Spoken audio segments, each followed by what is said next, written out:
Simple question de choix. Histoire et faits de la Bible, utile pour nous aujourd'hui. Une méditation quotidienne de Rinde Bruinsma. Aux éditions Vie et Santé. Bonne écoute. Notre méditation du jour tire sa source du livre Esdras, les chapitres 1 à 3.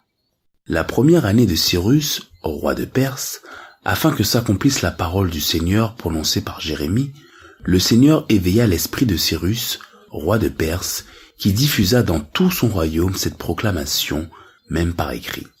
Ainsi parle Cyrus, roi de Perse.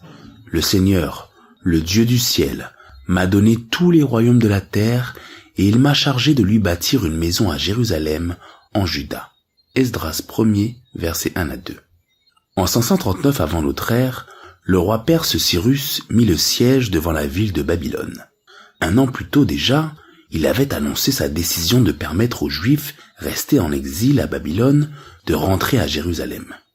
Ils pouvaient y rebâtir leur ville et restaurer leur temple dans sa gloire passée. Il leur offrit toutes sortes de facilités et publia même un règlement selon lequel il permettait aux Juifs qui voulaient retrouver leur pays d'emporter une grande quantité de présents. Le récit du retour des exilés de Babylone ressemble par bien des aspects à la sortie d'Israël d'Égypte au jour de Moïse. À cette époque aussi, on offrit une grande quantité d'objets précieux.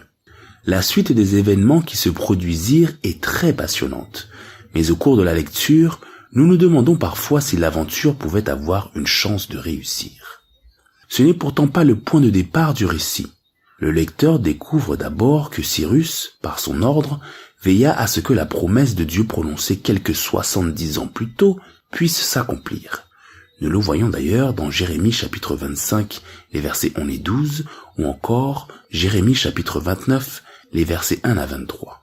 Il est important de tenir compte de cela, parce que Dieu s'en tient à sa parole, et parce que cela ne s'applique pas seulement à son peuple à Babylone, il y a plus de 25 siècles. Cela reste vrai encore pour le peuple de Dieu dans la Babylone du XXIe siècle. Les choses ne se déroulent peut-être pas précisément comme nous le souhaitons, mais nous ne devons pas douter un seul instant que Dieu conduit si bien les événements que son plan sera finalement exécuté. Nous pouvons pour cela lui faire aveuglément confiance.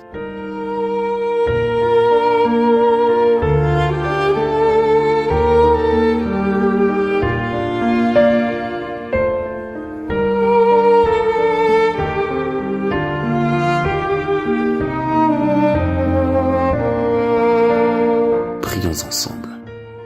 Seigneur, accorde-moi la confiance dans ta manière de diriger toutes choses.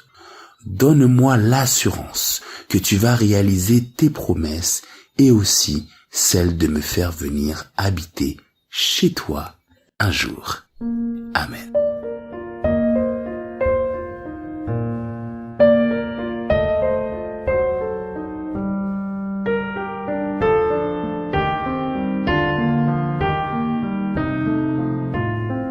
À bientôt, chers amis.